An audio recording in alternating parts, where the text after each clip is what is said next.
The following podcast may be explicit.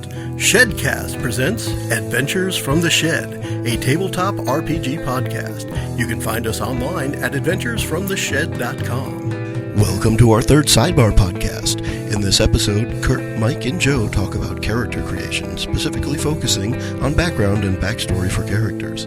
We talk about their importance and what part they play in our games. Enjoy the podcast as Kurt starts us off. Welcome to Adventures from the Shed. Hanging out in the shed today with Mike and Joe. While this is a new episode for you, we just finished a long, epic day of gaming here. And JJ and Mickey had to leave, but we're going to sit around and talk about character creation for a little while. And focus on what we like about creating characters, what systems we enjoy creating characters in, and pros and cons. And focusing a fair amount probably on character backstory as well. So I'll throw it over to Joe. And I'm going to tell Mike to say hi. Hi. Hi, Mike. Hey, everyone. And just as a reminder, you can find us on iTunes. You can find us on our website at adventuresfromtheshed.com. You can also find us on Twitter. All the information can be found right on our website. Make sure you give us a good review, like us on Facebook, give us a good rating on iTunes, and we'll just keep on doing this as long as we're hearing from you. Yep. So let's talk a little bit about this. One of the things that we plan on doing soon on Adventures from the Shed is starting up a whole new campaign. And one of the topics that's come up is character creation. What is it going to be like when we start creating characters? So one thing I'd like to start with, Mike, if you would. I know from playing with you in different games as well as getting emails from you, you like coming up with character ideas. So how important is the character background? I think it's huge, especially because if you think like me, where I want it to be almost like a movie when we play, like if the character has this vanilla background, their background never really comes into the story, so their character is pretty one note. You don't have they're secretly a prince, or they grew up in the bottom of a pit or something terrible like Raised that. by wolves. Raised by wolves. I mean, if it's fine if you just want to be, I'm the guy that kills the things, but well, why did you kill? Are you the guy that kills things? It just matters. What do you think? It's hugely important. If you're going to spend this much time doing something, you want to have a personal connection with the character you're playing. For most people, at least for the type of people I like to play with, this is not just about rolling dice and getting numbers. I mean, that's, to me, not particularly interesting. It's about the story, and you want to be connected to your character and to the rest of your party, and that works best when each person who's at the table has some emotional and or intellectual connection to who they're playing. Now, I will say, just as an aside, it may be clear to some of the listeners that some of us having a little bit of a hard time with the pre-generated characters in the starter set. But I think this starter set and the Pathfinder beginner box, which is their starter set, are absolutely awesome ways into a new game for people, because the pre-gens in both of them are really, really well done. You will grow beyond it and want to make your own characters and have more fun with your own characters. But if you've never played, or you haven't played in 20 years, this starter set or the Pathfinder starter set are great ways into the fantasy role-playing world. I'd agree with that. And one of the interesting parts is, as you had mentioned, JJ and Mickey had to leave, but I think it's when you say that a lot of people, or some of the people here, are not that interested in the numbers, JJ is, and now he's also very interested in the background for his characters, but the numbers are very important. If he's playing a wizard, he wants that wizard to be able to cast spells the very best he can, so right. He does care a lot about the numbers, where I know in some cases the story is more important. Right. And with that, I want to, our last sidebar was about the GM perspective, and what do you think about being a GM? And with that, when the background comes into play, the backstory for the characters, I'll say from a GM perspective, it's very important to the GM, in most cases, to know what the background is. There are some times where a player actually wants to keep background and backstory information secret from everybody, and then they want to bring it up at some penultimate moment to make a huge impact on the story. And I can tell you that as a GM, that can be very disruptive. To me, it's very important that a player, when creating a backstory, shares not only the written backstory, but the idea behind it with a GM, so that the GM knows if I was raised by wolves and now every time I'm fighting with people I get some tactics that I'm in a pack. That kind of goofiness is important to the story. If there is a background, if a character has a backstory, then as a GM I'm going to use it. So if the character was a hidden prince, or nobody knew that the character was a prince, the GM damn well better know, because otherwise it's just not true. It'll just never happen. Right. I mean, if you're a hidden prince and we never visit the land that you're a hidden prince of, then you might as well not be a hidden prince, because it doesn't really affect anything at all. Well, and I think it is crucial that the GM know, just like you said, but I also think it's crucial how the other party members find out. For those of you who've listened to the starter set, we learned our characters all together at that first episode, and I thought it was a little awkward or contrived, where we kind of went around and we introduced our characters and we basically said, here's this side quest I have and here's my fatal flaw. And to me, in a perfect world, that's stuff that comes out as you're playing the game. Yeah. We don't all say, here's what I want to do and here's what my weakness is going to be. You show that by playing. And for example, maybe in the first session where there's a lot of stuff with the rock seekers, maybe right in session 1, I as Thor would have said, hey, I need to find those guys. Those are my best friends and clansmen. Whereas JJ's side quest about the altar, he might not have even had to have mentioned that until the second or third session. Yep. Having said that, the set is great in that those side stories have become relevant, and I'm glad that they do tie in that way. Or just think about if Mickey's secret about being one of the red brands, if that hadn't come out at the very beginning and would have come out when we first encountered the red brands, like one of them said, oh, hey, I know Bree. You from the meeting back then, and... Or even just, hey, Bree, how you doing? Yeah. And they know her, and just think of how much of a bomb that would have been, instead of it being just something that we knew and sort of teased her about the entire time. It would have been huge. We wouldn't have known if we could trust her or not. She might just be a spy. So with that, especially considering in the starter set, they gave background information for each character that was intrinsic to the story already. When you're coming up with a backstory for a character, Mike, when you're coming up with a backstory for a character, what their life was like before, T0, the day we start playing, when you think about it now, what are the most important parts of that backstory? Is it the childhood? Is it some super special thing that goes in the world? What are like big plot points for your backstory? Well, I mean, you can do like little things like what their childhood is like, but you also have to sort of look at like what the character is that you're trying to create. Like if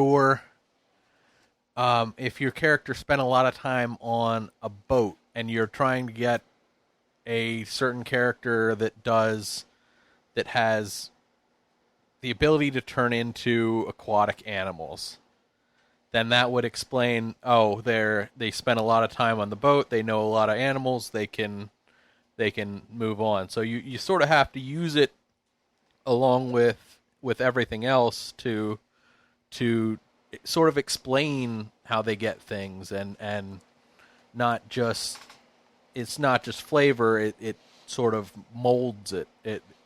So if you think of something like the starter sets, Sir Walter Moss character, that fighter character, where it says it has an heirloom axe, a family heirloom great axe, and I know more than once you've mentioned, I don't know what this means, but so if you made that character yourself, would you have created something in the backstory about why that's even on the character sheet? I mean, yeah, you could totally come up with some kind of a family thing where the axe was passed down through his family, and it's important that he uses only this axe because it was lucky to his father and it was lucky to his grandfather, and not just something that they displayed over the mantle that he borrowed when he went out adventuring, which it could also be that would be pretty cool, actually. Another right? stole in the ceremonial great axe from above the mantle type of thing. Yeah. Kurt, although the lucky to the ancestors would be interesting, because if you're doing really well, it's great. You're continuing the family tradition.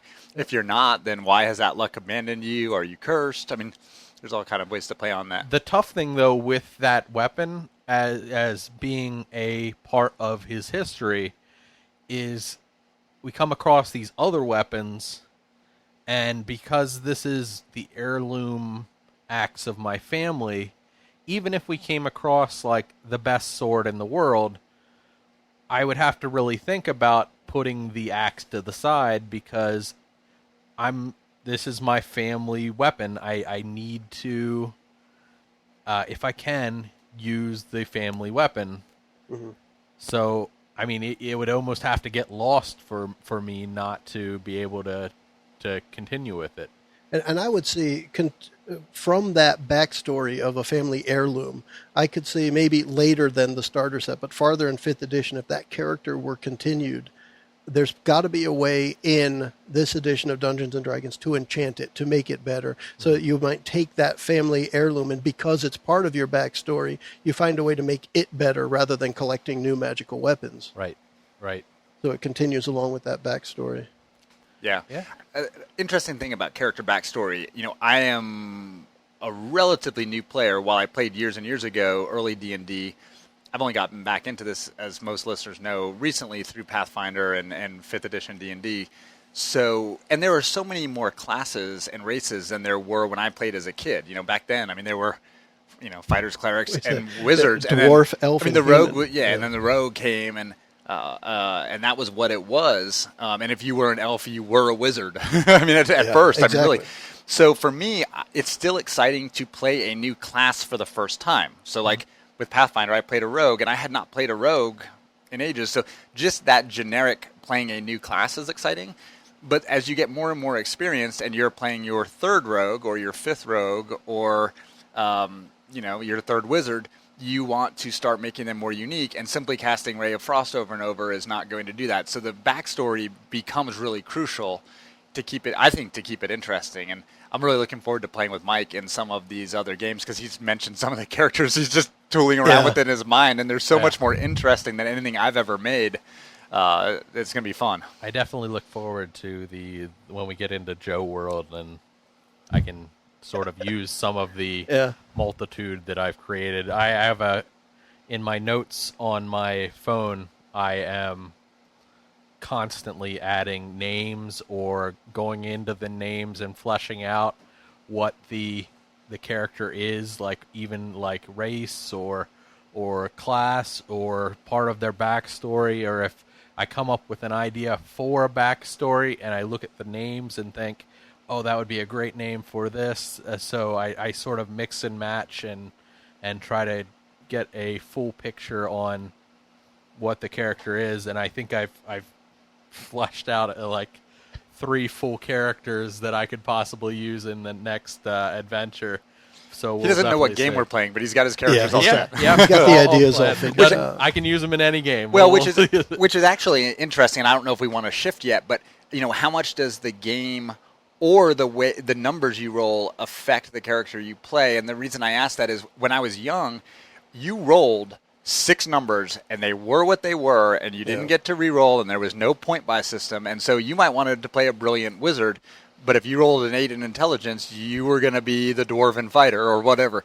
And now I feel like we've moved much more towards the system, either because of the point buy or just letting people re-roll, where at least you're starting where you want to start. There's a high level of customization in terms of class, race, and really your stats. But within the system, like if you're playing Pathfinder or 4th edition, you're going to be focused, I think, much more on numbers and picking the right skills and picking the right feats, because those things are really important. More so even, it seems like, than, certainly than in 5th edition, and much more so, I think, than Dungeon World or some other games. So do you always start with the idea first and then just kind of make the mechanics fit your idea, or do you ever go the other way? I think I do start with the idea first. And I think if I look at some of the characters that I've created, some of them would work better if we played 5th edition or if we played Dungeon World, just because I know how the characters would be played in that system. Like, the druid in 5th edition is played so different than the druid in Dungeon World. So, like, I'd be more likely to play the druid in one than the other. Mm-hmm. Or if it was, I wanted to play a barbarian, the barbarian set in 5th edition is much more laid out than Dungeon World. I think it's probably one of the newest classes in Dungeon World. They do have that available. It's not part of the core system, but there is another. There's a I just barbarian. downloaded it again the other day, and it's now included with the set. The latest download. So that system does play an important piece, and I would say that while we're talking about it too, a lot of it falls into the genre of the game as well. When we're talking about here, D&D, Pathfinder, Dungeon World, that's all the medieval fantasy type stuff. Of course, it's different if you're trying to create Han Solo in a space game than it is creating, Aragorn in a medieval fantasy game. But when you're discussing the system, I think one of the biggest things to consider is that. What are the classes that are available? Because I think that's the biggest variance between the systems. What are the classes that are available, and what do they do that are different? So when you come up with, I just want to be a big, strong fighter, well, if you're playing D&D, you might want to pick a barbarian. And if you're playing Pathfinder, depending on what it is, you might want to pick a fighter, because there's different skills and feats, and a lot of that comes into play when you're deciding what character you're going to have based on the system itself. So Right. it may steer your entire direction one way or another. And when it comes down to those systems, though, to what Kurt was saying earlier with the numbers, I think the possibilities for character generation now are opened up so much more than they used to be. Yeah. Where it used to be, you rolled them and you put those numbers right in their assigned order, right down the sheet. I'm pretty sure every game now gives you the option of at least rolling them and putting them where you want after you roll them. Even if it is just you roll 3d6 and put that number where you want, at least you can still put the highest one in your best stat. Right. And then the point by systems, and then they do, depending on the system, they'll account for high fantasy, low fantasy, so you get more numbers, less numbers. I personally like the array system, where it just gives you a set of numbers and you assign them, because they're usually above average. Or at least average, and it allows you then to create a good starting character without having to go through rolls. So that's one way that I really like to get a character generated. And every character I've made over the last few years has been based on an array. I don't like to roll them so much, but I know that can hinder some people where they, in an array system, you hardly ever get the top number as a choice, but you could roll the top number. And people who are very much into that, making the maximum out of a stat, are going to want to at least try that roll. I want to get the 18. I know I can roll 3 Of course, I wonder, how honest are they? Because then when they don't roll the top number, do they just go home and roll again? Yeah, back when we actually did roll at the shop, how many of those people, when they'd come in and be like, oh yeah, this is what I rolled, and it was like the best character creation ever, how many of them are really like, yeah, sure, buddy. Sure. I mean, at least if you no knew, one comes in with 7, 12, 12, 4. Yeah. if you knew what the numbers were available, then no one's going to cheat it, because you can't cheat it because everyone has the same. Right. So in that vein, thinking of background in the system, we've all played the Pathfinder Society, the Dungeons and Dragons Encounters. We've now played the starter set with pre-generated characters. Is it important even to have a background for a pre-generated character? I mean, I don't think that it depends if you're playing a pre-generated adventure as well, because I think that if it was a pre-generated character that was going through a random adventure, you could forge that background into the character. Like, it would make a difference. But if you have a pre-generated adventure, whether you grew up rich or poor or in a hole or raised by wolves, it probably wouldn't factor in unless you're going to actually tell people that you were raised by wolves. All right. What do you think, Kurt? I don't know. I have mixed feelings. I can see it both ways. I think the pre-gen will give a lot of people just a more fleshed out idea in their mind of who the character is, especially if they're new. Whether they like the backstory or not, it gives them a sense of who they're playing. The flip side is if you don't love the backstory, then it's still there in your mind. You can't get away from it. And like, for example, I have one particular trait with Thor that is just so counter to how I play. He's supposed to be Reserved. Super timid. insecure and timid and hanging back, and I just can't play it that way. Like, it's just We've kind of it would take so much work. Yeah. And I can deal with everything else. I can deal with his doubt in the gods, and I can deal with his backstory with this clan. And I kind of like having that in the back of my mind. So I've just disregarded this other character trait. Yeah. But why is that, like that. there? It's not important to the starter set that my character be insecure or timid. I think it might be to the point of providing motivation, because one of the things I was going to ask is, on a pre-generated character, or if you're taking a character into an Encounters or Pathfinder Society session, do you put motivation behind the character? My first thought is yes. When I played a player in the Encounters, I played a druid, and I wanted that druid to have that stereotypical force of, I want everything to be natural, and if it's not natural, I want to destroy it. I was taking that hardline druid approach, and that's the way I wanted to play that character. Now, unfortunately, Encounters didn't lend itself to me actually playing that. Really, what it came down to was, when I was there, I had to do the most damage I could as a druid, and then heal when I needed to, and that was it. That was what you had to do. But having a motivation to me was more important than a backstory, even though we were supposed to create a backstory as well. So I think for that, the pre-generated characters in the starter set, I think that type of thing, that flaw, is supposed to help provide the motivation for the player on how to handle the character. Right. I think when you're playing in a homespun game, not playing a printed adventure, and you don't have a set end date, the backstories and motivations and things can get a lot more interesting, because there's no doubt that we are trying to get through an adventure on a timetable, and I can't try to convince the party to go off and do something that Thor would want to do, or it's simply not written into the adventure. It couldn't be there. Whereas if we were playing one of your games, I imagine that if I could convince Mickey and JJ and Mike that my character needed to go do something and it was important to me, we could all make that happen. And if it took 3 weeks, then who cares? I think that's a valid point too. When the players want to work together to achieve character goals, that can be a big plus. And in a pre-generated adventure, or like an Encounters or Pathfinder Society session, your goal is set by the game, not by the characters. Right. So the game itself here, in this one, there are stages along the way, but the end result is to figure out what the heck's going on in the Wave Echo Cave. Right. And So that's everyone has the same goal, regardless of what your individual character goals are. I think that's an absolutely huge point. That if there is a very clearly defined end goal to the campaign that the players know, you're less likely to get character-based, for lack of a better word, tangents.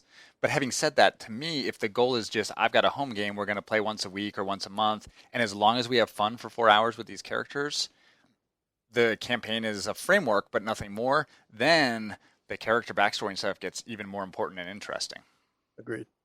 There's also things like I was talking with the guys earlier, and stuff like Mickey's motivation for Bree is very specific in this starter set, which in the starter set it's okay because we have chapters that we move through and we are going to play through the whole thing. But like if it was a big old adventure, and her goal was to take revenge on the Red Brands, and in Act 1 or Act 2 we decimate the Red Brands, then she doesn't really have any motivation anymore to stick with the team unless she comes up with something new.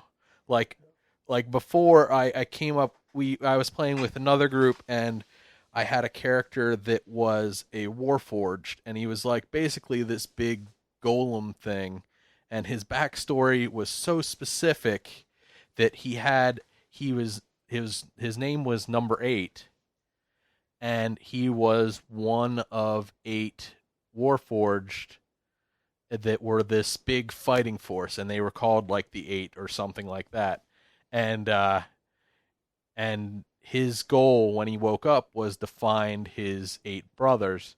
Well, at first it was okay because I could get along with, I'm going along with this group because I haven't heard anything, and maybe they'll hear something that will push my story and a clue of somewhere to go. And then after that first adventure, when we're thinking of what to do, and I actually get a clue, then why would I stay with the party? If the party isn't willing to just follow my adventure, Right. it makes it a failure of a character, because you're going to have to step aside or get a new goal. You need some interpersonal connections between the characters before they would follow one to go off and do some obscure story, right? Right. And that's why sometimes you can have a very interesting character, but a fairly generic motivation. I mean, correct me if I'm wrong, but Sir Walter Moss wants to make money. Yes. And he wants to bring his family name back into prominence, essentially. By making a bunch of money. Yes. Simple, classic, but it works, and it gives you flexibility to do whatever you want. Yeah. Also, the kind of, I want to, or I was the runt of the litter. I want to prove myself to my family, or, whatever. Those are very generic, but they work. Yeah. It's just then, as that goes along, you've got a ton of flexibility. How do you customize it and make it interesting and non-generic? Yeah, I think you should definitely have a slightly generic motivation with a fairly fleshed out backstory. Like, you can use that backstory if your motivation is, I want to get money or I want to be respected. Then you can take that and run with it forever, and then use your little backstory pieces to just see your character, just who you are. So with that, based on a lot of that, to me, that comes to the system. When you're in a story where you already know the beginning and the end of the story, even though you don't necessarily know the middle, and you're about to color in those lines, knowing that system is holding you to a certain set, that definitely limits it.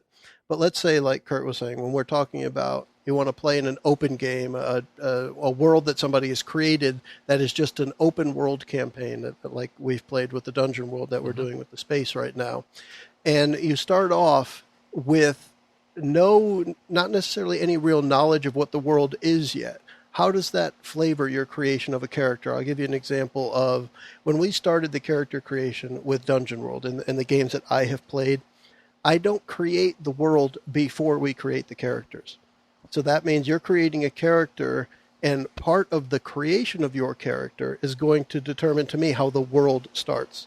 And this goes to something I said at the last in the last sidebar. As a GM, I only need to create what the players don't create.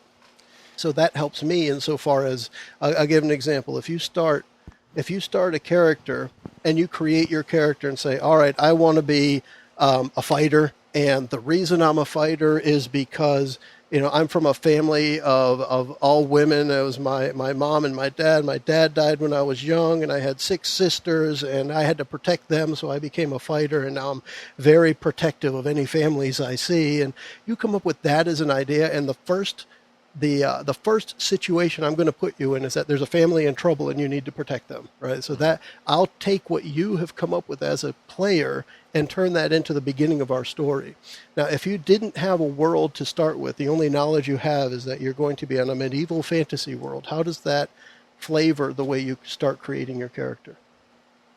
Because that plays a lot into the backstory when you don't know what the world is yet. That's a good question. I am drawn towards a certain type of character. Now, that doesn't mean I will always play that character. I like to intentionally play other characters to learn games better or just for variety. But I think most of us... Actually, I shouldn't say that because I'm not sure it's true about Mike.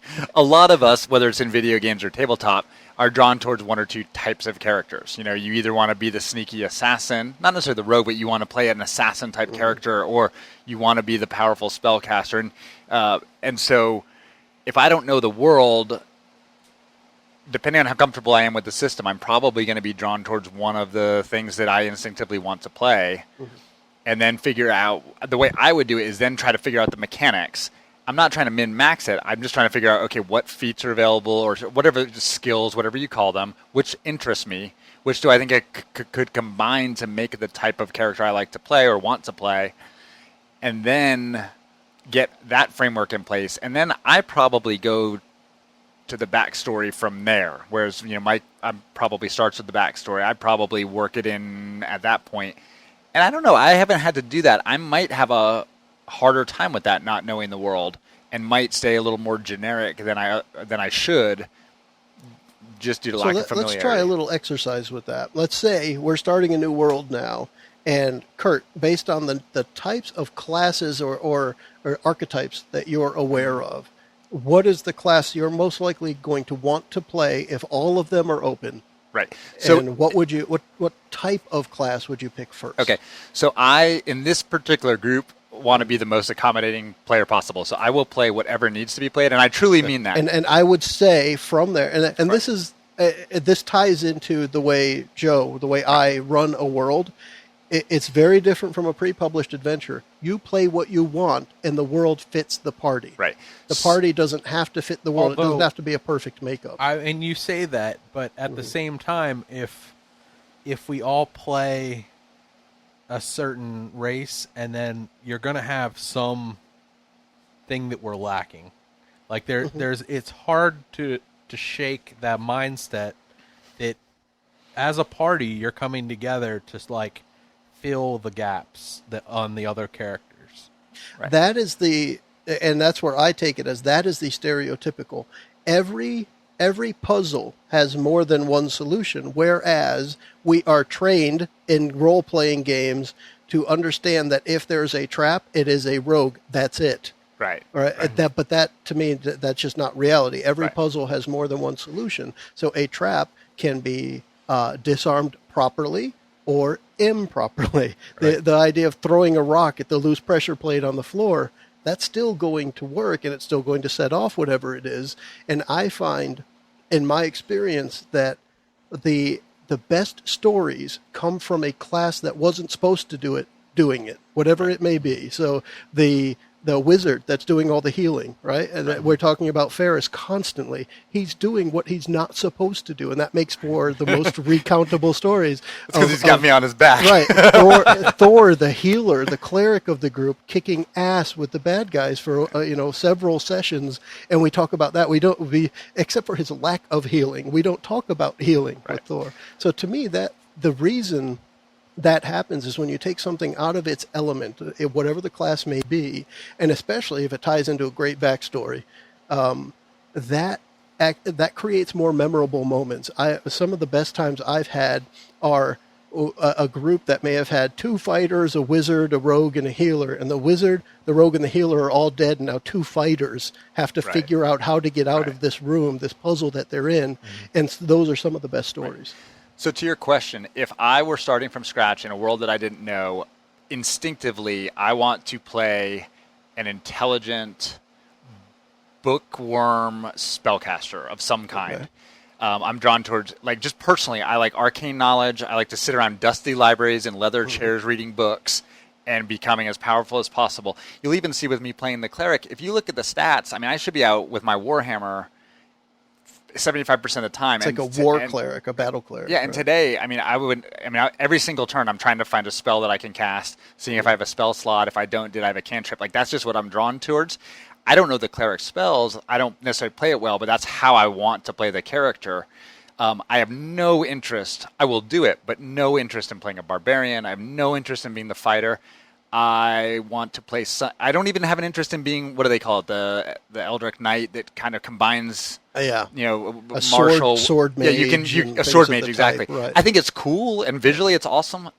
I want to, in a perfect world, I want to play the smart, send the back, cast as many different spells as possible. Now, the reason I shy away from it is because, not being particularly experienced, you play your awesome AoE spell, area of effect spell at the wrong time, and your whole party looks at you like, dude, really? And then you're stuck with, Ray of Frost for 3 days. I don't want to do it like that. But just instinctively, that's how I want to play. So let's go with this. For someone who says that they don't have a lot of experience, to me, the magic users are the ones that have the most intricacies, and they are like, if you are a player that has played a long time, it seems like you go to because it, like, the possibilities like really branch out. Whereas if you would, as an amateur player, play the fighter or the ranger, that are usually pretty much like you shoot them or you pop don't. them, right? And that's it. Yeah. But it's cool that you So gravitate to. Let me those ask you, Kurt, characters. with that in mind, let's take the next step there. So this world you know nothing about, but what you want to play is the bookworm, right? You want to play the intelligent spellcasting character. You've got that in mind now. Like you said, you think of the class. Now, what would be some of the big points of a backstory? What would you want to cover for that character? Right. Not knowing the world. Not knowing the world, because as part of creating your character's backstory, you're actually creating facts in the world. Right. So if you say that I studied in Wizard Tower of Johnny Smith, well, that Wizard Tower now exists in the world. Right. So, I mean, I think about it a couple different ways. I mean, one could be you were the smartest kid in the class, and you were and because of that, you developed these skills and powers, and you're now using them for good or evil or personal gain or whatever the motive is. Another way to play it would be that's what you wanted to be, and you were never smart enough along, or you either didn't get into the class, you didn't get into the school, or you were at the bottom of it and always struggling, and are trying to make up for that, and that's part of the leveling up of your character is becoming the person that you wanted to be. So I guess I kind of think about it that way. Mm-hmm. I actually kind of like the backstory that I've got with Thor. I don't remember whether it was on the sheet or whether I made it up, of the Rock Seekers being these kind of famed adventurers, Mm-hmm. and me being a clansman of them, but no one knows who I am, and I'd like to be known like they are. I mean, I think for me that's a motivation I like to play, and I could do that with the wizard. Yeah, I think like you sort of have to, with that wizard that's the bookworm, you have to sort of establish a reason why he left the library. Because, you would think if he was just this nerdy bookworm, he might be satisfied with just reading up every spell book. Maybe never even casting a spell, just like he knows all the spells, and he just maybe teaches at the school instead of breaks out on adventures that could kill him. Right. So then you can, is it a motivation where someone injured a family member or killed your family and you want revenge? Is it you want monetary gain? Is it you are looking for an ancient text that no one's maybe able to find that will have power? I mean, there's all kind of classic tropes, or you can come up with something crazy and original that I would need more time to think about. Yep. But that's kind of the way I would go about it.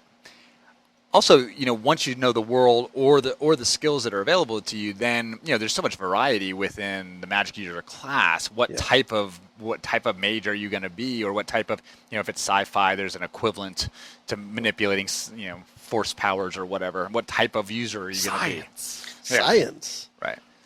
So what do you think about that, Mike? How do you take that same approach in creating a character from nothing?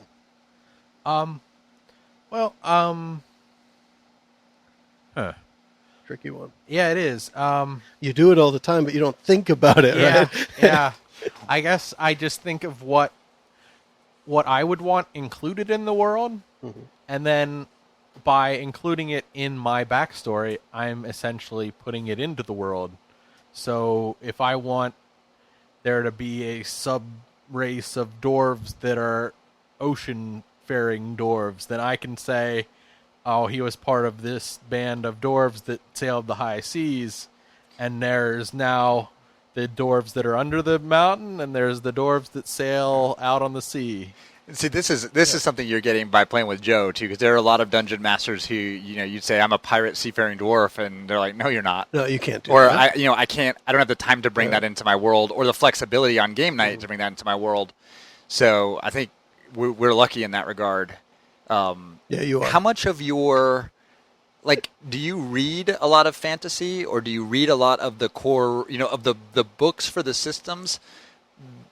Because there are listeners out there who've read every Dungeons and Dragons novel that's been written, and there are some who don't read that at all. That would be me. Yeah, I haven't read the books other than skimming through the player's handbook. Right. But Tieflings and Warforges, is that from playing Encounters or from? Well, Tieflings, I read about them in the player's handbook, so that's how I know about them, and then I just go online and I look at pictures and stuff like that.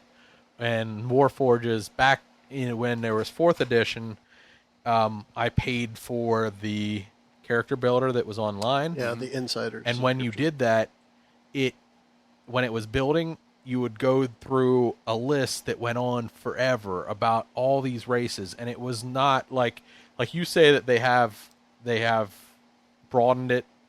When it was 4th edition, it was out of control broadened. Like between character races and character classes, there was like 50 of them, each of them, and it was like, yeah, too much. yeah. And they Choice branched anxiety. off in different directions too. There's fighter, paladin, fighter, cavalier, fighter, all these different things that you might want to pick fighter, but then you picked fighter, now you've got 20 options. The same like with a rogue, and it got extremely complicated. Let me ask then, continuing in the same idea of the background, the system, once you've started coming up with these ideas, how important is it that your background surfaces within the game? And is that something that you do, something the GM does, or is it kind of a joint effort? Well, it's very important, because otherwise, you wouldn't bother having it? I mean, I think Joe has said it before that if you're holding this cool thing back and it doesn't happen, it doesn't matter that you're holding this thing back, because it'll never be this cool thing. Right. So everything is secret by default, and if you never reveal it, then it never actually happened. Yeah. And then you end up playing a generic character. I say I haven't played a lot of games. I forget about video games. I mean, I've spent a lot of time playing video games, which is where a lot of us played RPGs for the last 15 years. And I think about, and I know I'm going to get lynched if anyone is listening on this, but people love Skyrim. I mean, it's one of the most popular games of modern world. And I don't understand how you can spend that much time on Skyrim when there's a game out there like Dragon Age Origins, the first Dragon Age, where every character is so original and has a backstory, and they interact with each other in really meaningful ways, as opposed to this Skyrim model where you're just kind of this faceless character with absolutely minimal backstory who goes and gets a million quests and does a million cool things, but in a lot of ways doesn't really seem to ever affect the world. Although, by doing those million quests, you're shaping the character in that way. So you start with a blank slate, and then you're like, oh, but you're also the guy that killed off the werewolves in this town. You're the guy that saved this person from drowning. But you can do totally inconsistent things with your character. Like, you can run, if you're willing to put the time in on that game, you can run the Thieves Guild and then become the head of the Dark Assassin Brotherhood and become the head of all these, like, that no character would ever do all of those. But there are people who are just like, I want to see everything the game has to offer, so I'm going to do every quest. Whereas in a game like Dragon Age, going down one road closes other roads. Like, you can't make a really evil action here and then ever get back in with the really good character. Like, she will literally leave the game if you do certain things, and I like that. Let's take that into the RPG space, because to me, the backstory you create for your character before the first session, before day 0, is one part. But then every day you play, you're creating more backstory for the character, and that I think goes to what we're just saying here. As that progresses, do you feel like the backstory or the new story, perhaps, that you're creating for your character, when you're playing, do you stick with that? And we'll use that kind of example. So say your character you've been playing has a backstory of he was a bad guy and he's turning good. And all you've done are good actions, and you're known as a good person. Are you likely then to maybe have a relapse because of your backstory, or do you continue being a good person? I mean, that definitely opens up a possibility for you branching that character in different ways. Like that, it makes it almost more intriguing to have him or her with the possibility of relapsing and doing something horrible that wipes all the good deeds out again and starts them back at 0. And it's interesting for the party, because if you're my party member and we've been playing for a month and you've been increasingly good, and then you do something that is reprehensible to us, how, if at all, can we forgive you? How can we keep playing with you? And I think that makes an interesting dynamic where, is he going to earn our trust back, or is he now an enemy? Who knows? I mean, in the last, in the Fantasy Dungeon World game that we finished up, one of the other characters did this terrible thing, and we had plan the whole time that we were going to do this with this item, and out of the blue he goes, I'm going to do this with this item, and just totally destroys the item. We could never use it for anything again. It really benefits him because he did it, but then the whole party and like when it first happened, I seriously we did this like side thing where there was a powwow off we to the walked side, into one of the side rooms, and I was like, well, I think that my character would kill him. Yeah. I think he would just be killed, and they almost had to talk me down because otherwise this guy was gone. He was going to get taken out. Well, but I mean, he's got to expect that as a possible consequence of what he I did. also pled to some of the guilt involved with that because as the GM, when this character was attempting something, it didn't go as well as he planned. And because of that, instead of consuming one resource, I consumed 2 resources plus. I made it so that what he did was irretrievable. He could not go back to the original plan. And that was my choice as GM to provide kind of a conflict because, and this is, I think, Mike, thanks for bringing it up because to me it's a great example of backstory.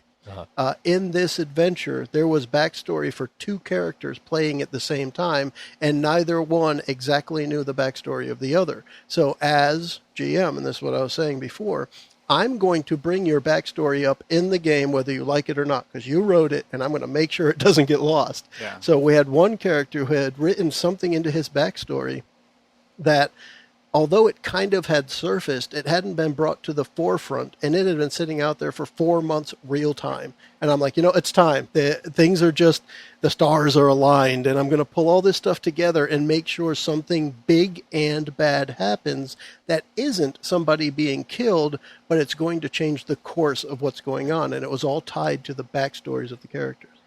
I think the backstory has to have consequences, and the actions have to have consequences. I'm really enjoying the starter set very much, but the things I like least about it are when we make selfish choices and they don't have consequences.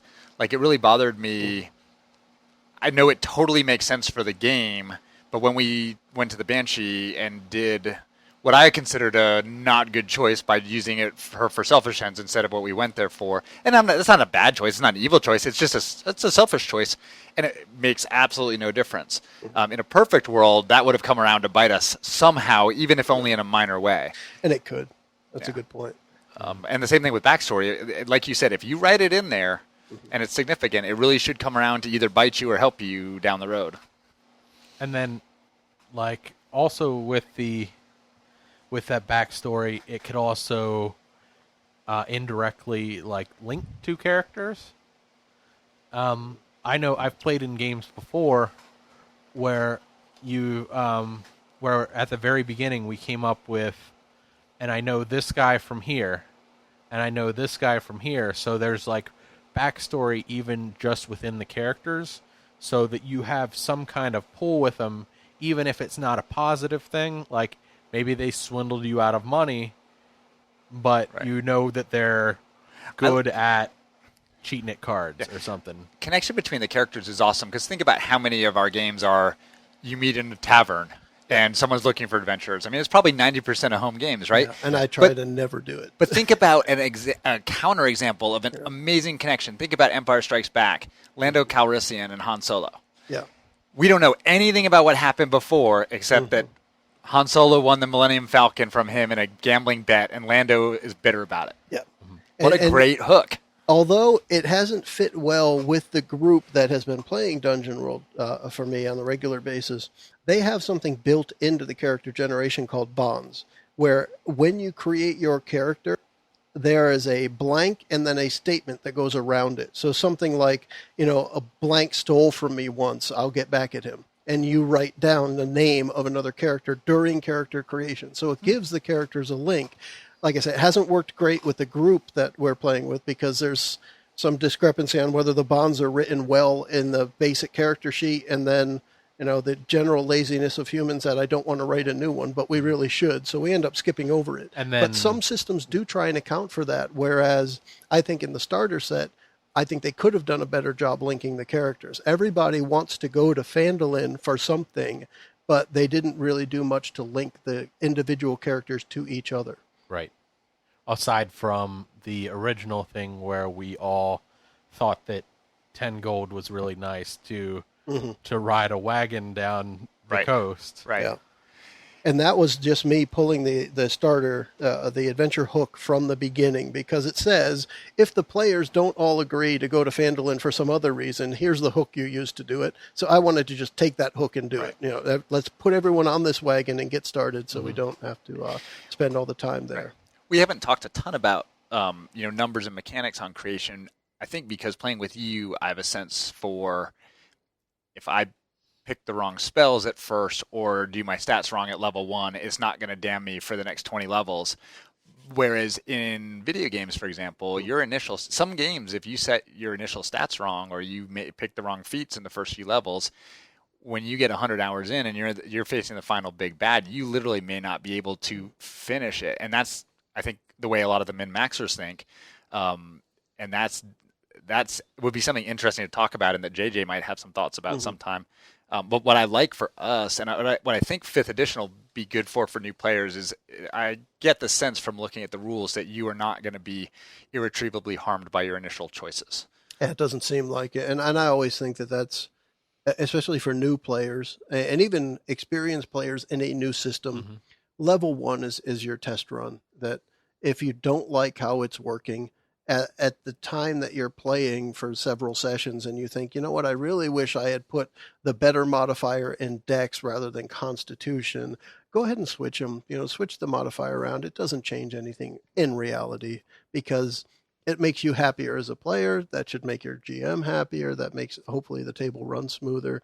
So the openness there, and it goes to, we had talked before about how in some cases you get the adversarial relationship between a GM and a player. And as a GM, if you tell them, you know what, you rolled it as a 16 and it's got to stay as a 16 because that's what you rolled, that's just being a prick. There's no real need to do that.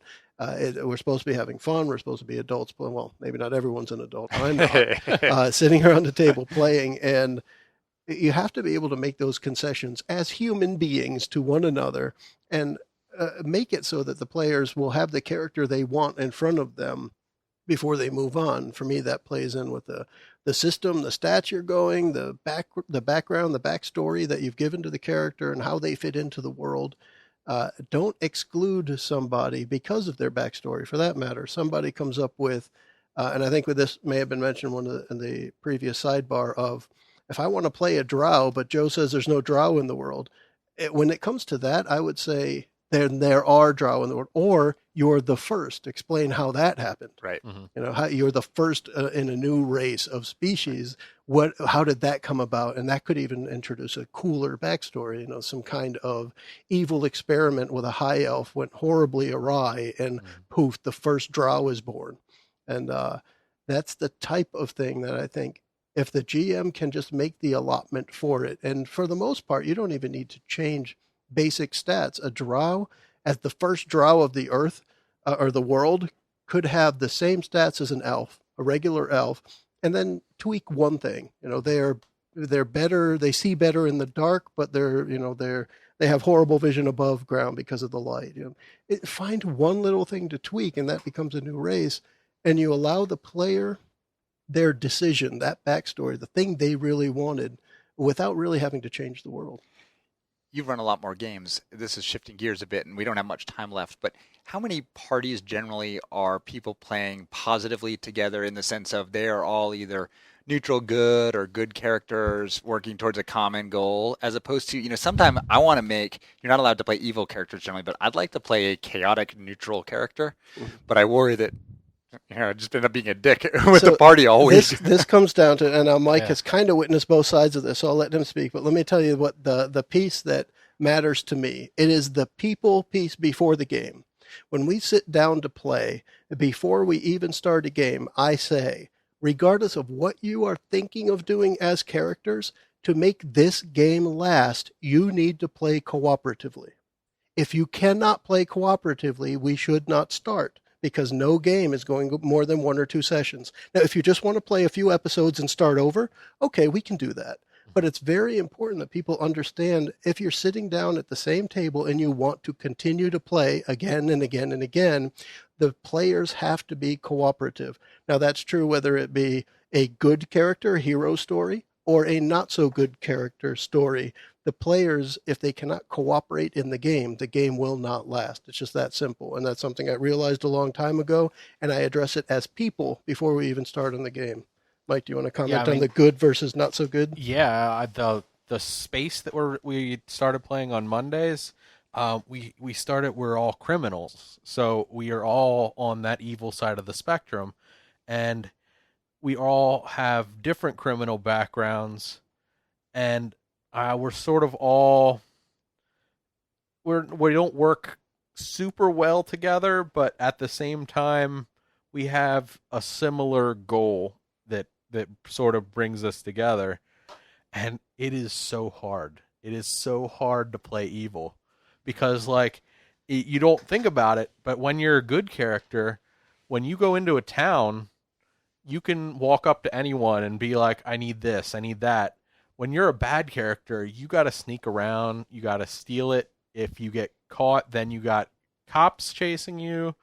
Then you can't go to this place, and maybe the cops are on the move, so it blocks you from going to this other place, and you have to sneak around, and it's just even the littlest thing. They went grocery shopping and got in a fight. But you guys are still cooperating. Yeah, that's the I point. mean, it's not like you're not stealing from each other, and I mean, or it's as much as like Bree, even as a good character, will steal. If I would have said tonight or today, oh, I want one of those golden items that we found, there's no reason that she wouldn't, as a rogue, just swipe that out of my pocket like she's done before. Or in the previous one where you found the sarcophagus and she's taking the rings off of the bones in the sarcophagus, and others may not want to, but she'll do it. So I think what's important there is conflict between the characters, but not so much combat and confrontation. I say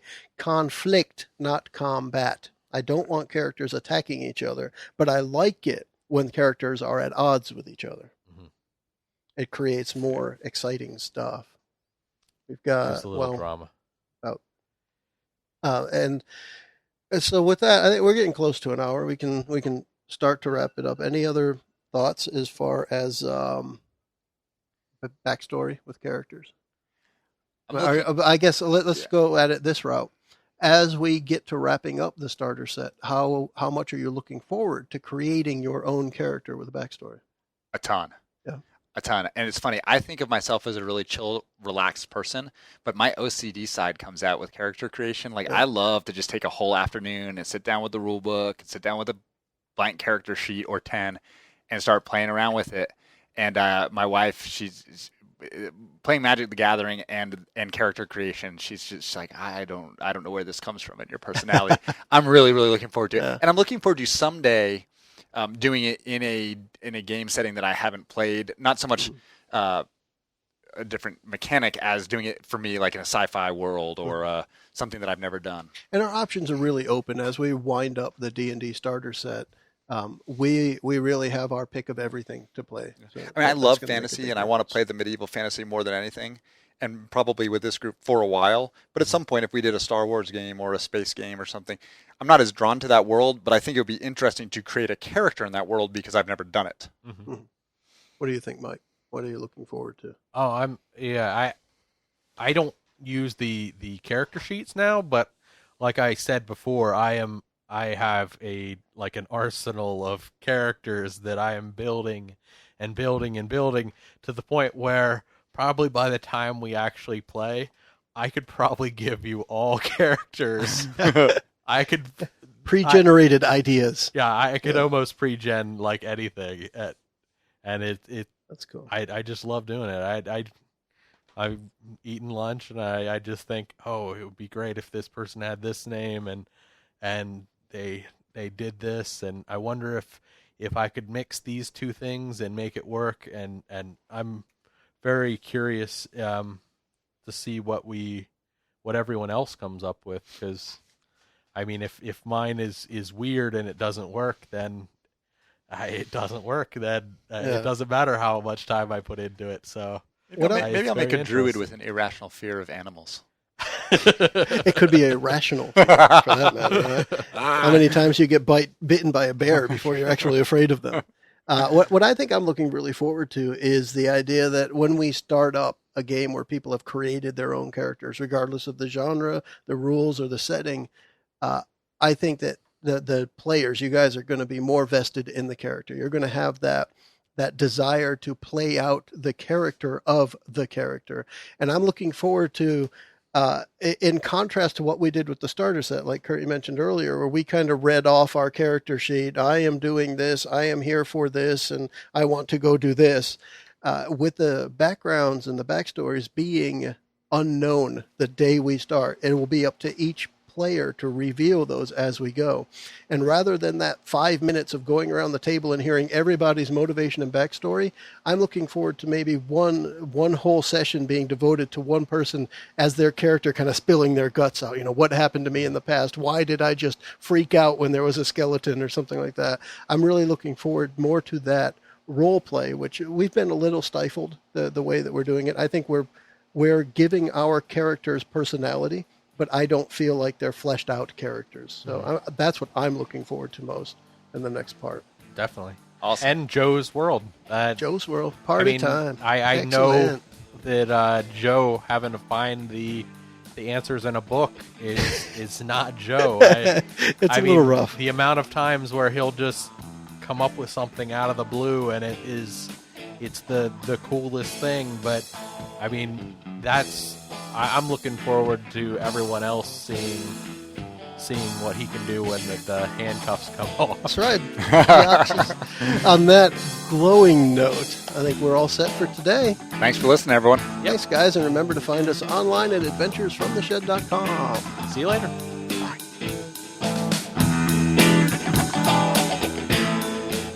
There are certainly many topics to discuss in regards to character creation, so join us on our website and Google community if you'd like to offer your input.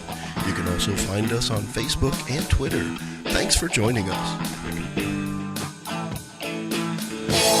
The preceding podcast was brought to you by Shedcast. You can find us online at adventuresfromtheshed.com.